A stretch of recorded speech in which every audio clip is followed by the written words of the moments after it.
Hi, I'm Professor Bradley Kayford. I'm teaching concept design, interpretive illustration, and this is going to be our wonderful course, first assignment in constructing and designing and coming up with the ideas for creating a home for our main character. Our whole story is going to be about the journey of this character, and we're going to be building a world and some really exciting things. So, the very first assignment is dedicating to just getting started and just understanding where the base of our character comes from and the things they like to do, the things that they behave like and love and surround their life with, so that we're walking right into this person's history, right in the middle of their lives, whenever that stage may be. And so we immediately have an idea of what they're about before the character ever steps into our world. So here we go.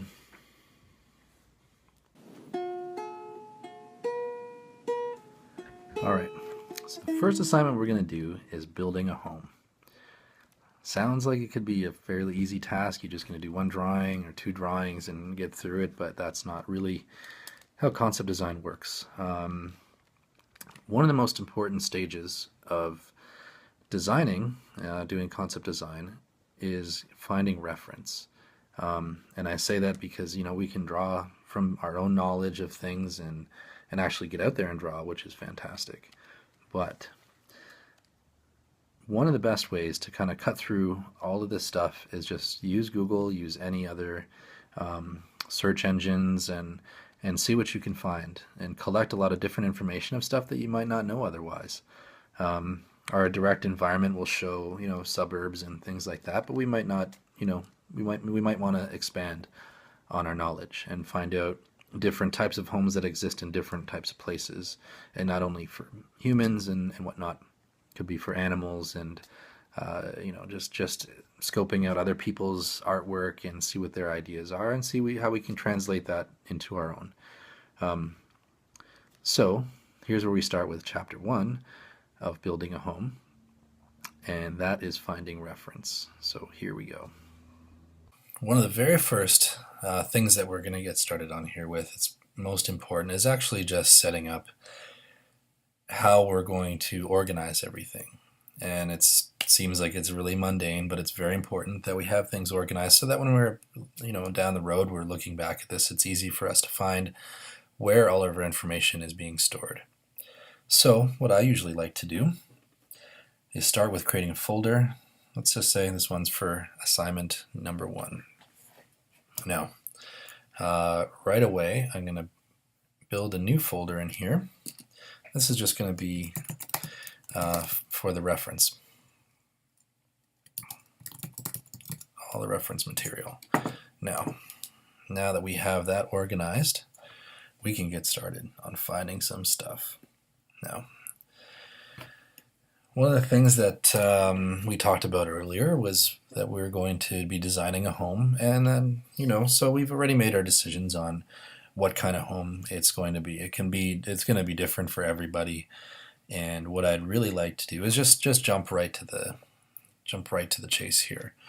And so what we're going to do is decide on the type of home, and I've decided, let's say, on a cabin. So let's just take a look at some cabins that we might find online. And this is the easiest part of the project is to actually find information and images of different cabins that might work. So just pull up what you want, save image as, and we can go right to that folder for reference. Perfect. Save it as anything you like at this stage. Find a lot of different really cool looking cabins. So let's try and add more as we can, and the more the merrier. To be honest, I'll go through this, I'll usually have somewhere upwards of 100 images to choose from, normally when I'm doing my concept art, because the more the merrier, and then you don't have to really follow it all. at the end of the day. It helps you look at the big broad spectrum, and you can begin to then decide how to break it down as to what you really want to use.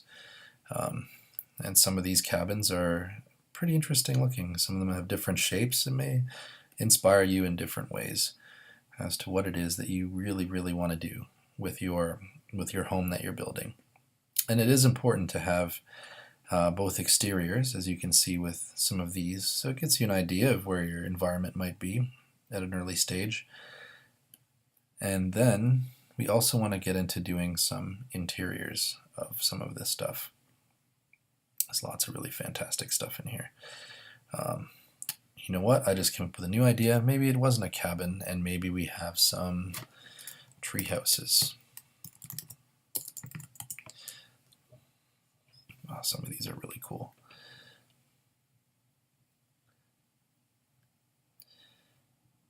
A lot of really gnarly shapes to them, and you start to get a really good idea as to what you can do in giving this a lot of character.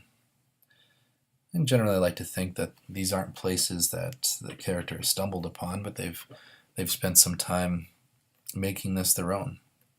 And it's interesting to get a bunch of different ideas all at once. Sometimes these cabins and tree houses they look really dated. They have some age to them. But what you might want to look up is other things that are more modern, such as these eco cabins, for instance.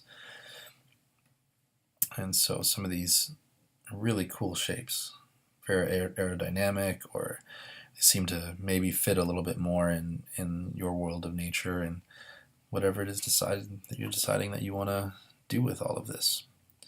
Some very intriguing shapes here, and sometimes there's container homes that have been developed and stylized, and there's lots of different things that people can do, and animals can do, and nature can do to create a home for all of us. So let's start getting some of these ideas down. And now the second part of our assignment is to look at the interiors of some of these images and places. And you can start to see a lot of different character that they build. And so I went right to saving it here on right where all my exteriors are. Smartest thing you can do,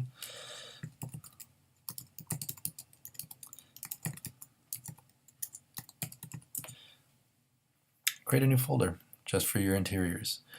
Some of these are super duper cool.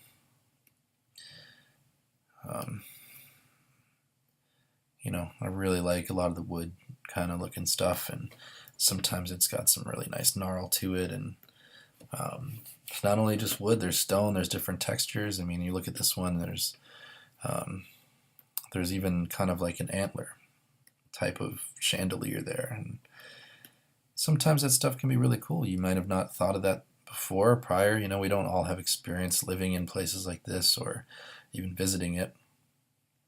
Or seeing it in other games or movies, and so it's important to, see things through other people's eyes sometimes, and in that we can get a really cool idea of how to make this space its own and make it really beautiful. Give it some character and life and energy.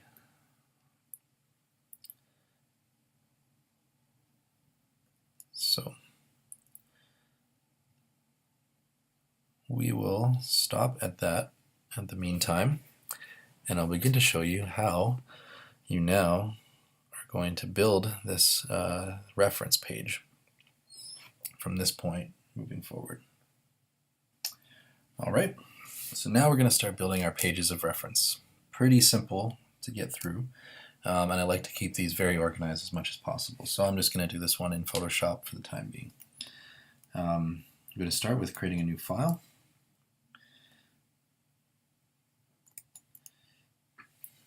And so we create our new page.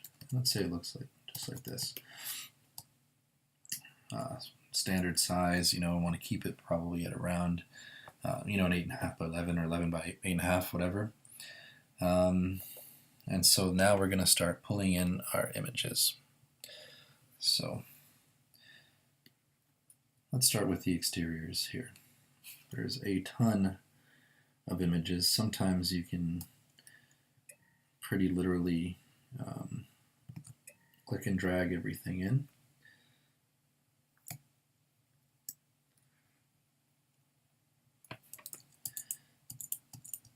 Enter, enter, enter, enter. Perfect. Okay. So let's try and size some of these and organize them into what we think is doable.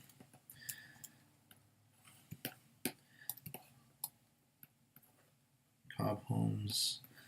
Some are eco homes. Cobb's homes, eco homes.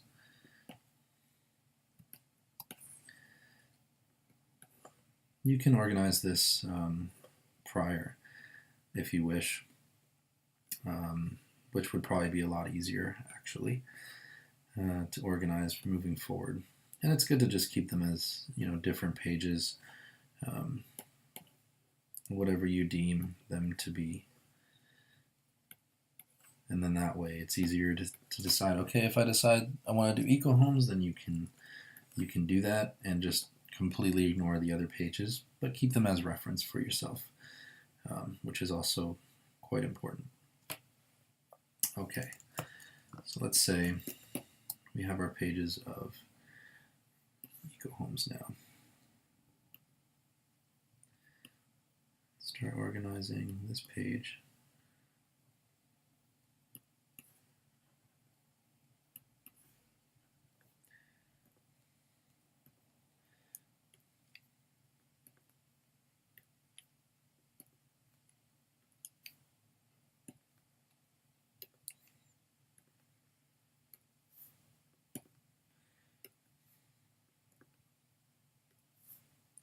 Sometimes I do keep these all on the same page. It's a process for everybody. It's different. It's different for everyone. But to each their own how they like to work. And let's take a look at this. Okay, so what I would be asking for in this assignment in particular is for people to have usually about 10 images, close to 10 images per page. And that way, it's not too much. It's not too much for everybody to look at. But you can process every little detail that you need to process. Should you need to organize this later and get some ideas, it's quite simple, actually. Let's make it fairly fancy enough.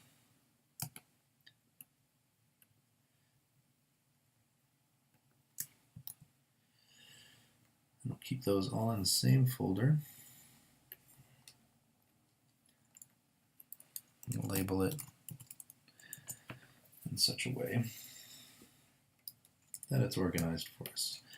And we can revisit this PDF whenever we choose. We can put backgrounds to this this whole thing if you like to, color it black or put textures behind there, whatever you feel like doing to make it feel more comfortable for yourself. So here we have our first set of cabins. Let's save this.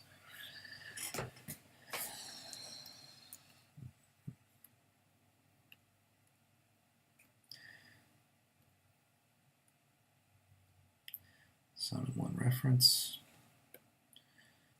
Folders. Reference pages.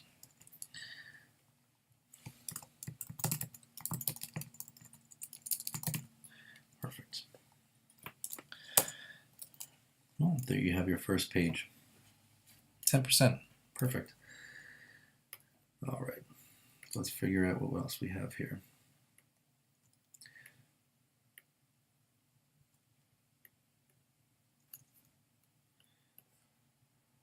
some EcoPods.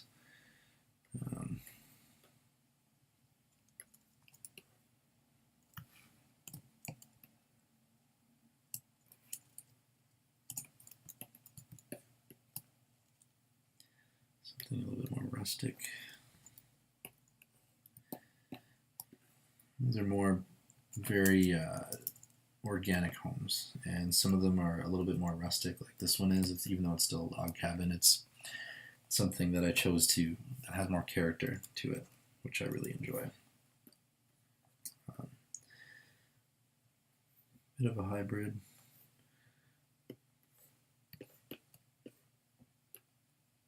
I believe that would be all of these images for now. And so let's select them all, group them, and these will be Cobb homes. There you have it, page 2 ready to go. And now with the rest of them, these will be our eco homes. So our eco home page, we can start to see different kinds of designs that were used. I mean, these pages don't have to be perfectly organized. It's up to you how you feel about all of that. I really like the shapes of some of this stuff, and it's really interesting to see how different architects think and how they approach their work. So this will be page 3, and these are eco homes. Perfect. Now what we can do, save as a JPEG, page 1.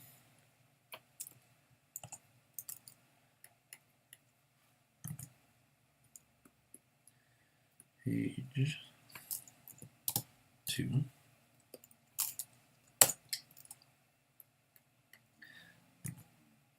And of course, JPEG page 3. Perfect. And everything's lined up to save in the same location, so you'll never have to worry about where it all goes beyond that point. So there we have it. We have now all of your reference section is now complete. Now I'd expect to see more than this, and you can go as deep as you like in it, but you want to have a good collection of different exteriors that you would really like to pursue. And it's the same thing that we're going to do with the interiors. I don't need to show you this in this stage of things, but yeah, you're really going to want to organize all of that as much as you possibly can, just so it's clear for yourself to think about how we're going to do all of this together. All right, so here we are. We're going to do the same kind of run over on the interiors. I'm going to keep this one pretty brief.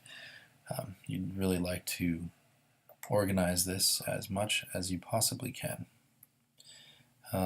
But so then it's at your leisure. What you think, how you think you want to organize all of this, is really up to you. I'm just showing you my technique of what I think works in these circumstances. And so here we go. Drag in a whole pile of images here.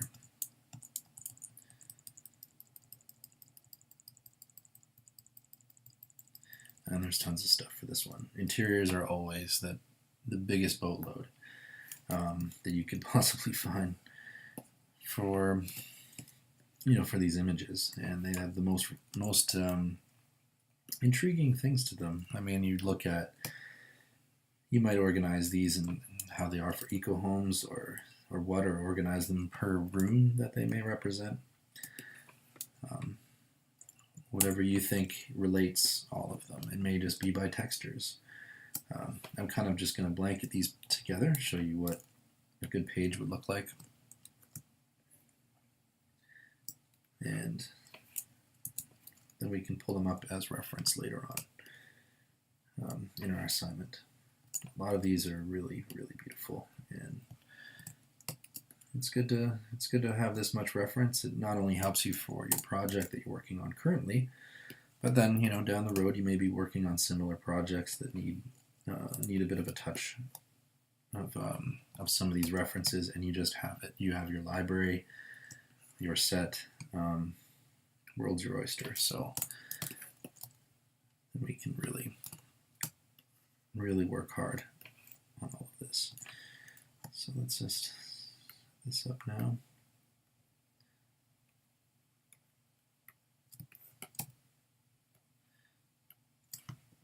Perfect. That's one. Let's try and get the rest of these all together as much as possible. Now what you might find is that you are finding more images than you found that are going to fit the requirements of this particular assignment. And that's important also to know that you're going to do that. And what you will be handing in at the end is actually closer to the amount of pages and information that you find is relevant. And once you do that, you still should be down to about two to 3 pages of reference specific to your work and to your project.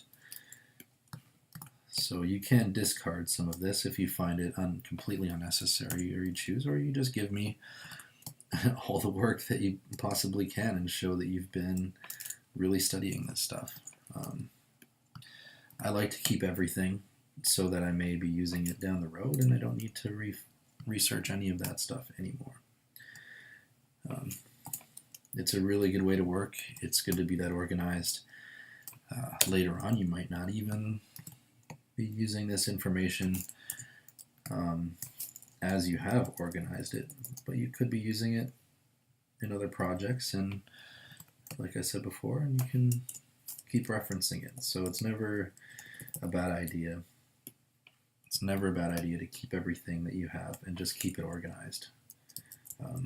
I personally have an external hard drive of, well, it's a couple terabytes, and it's really just used for finding reference. So here you go. This one complete. Let's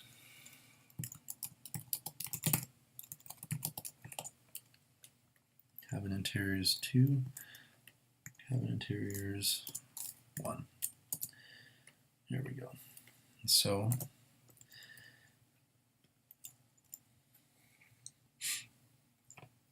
page 1, JPEG.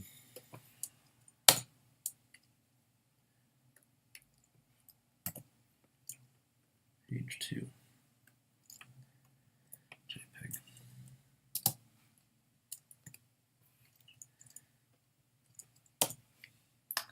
And there you have it.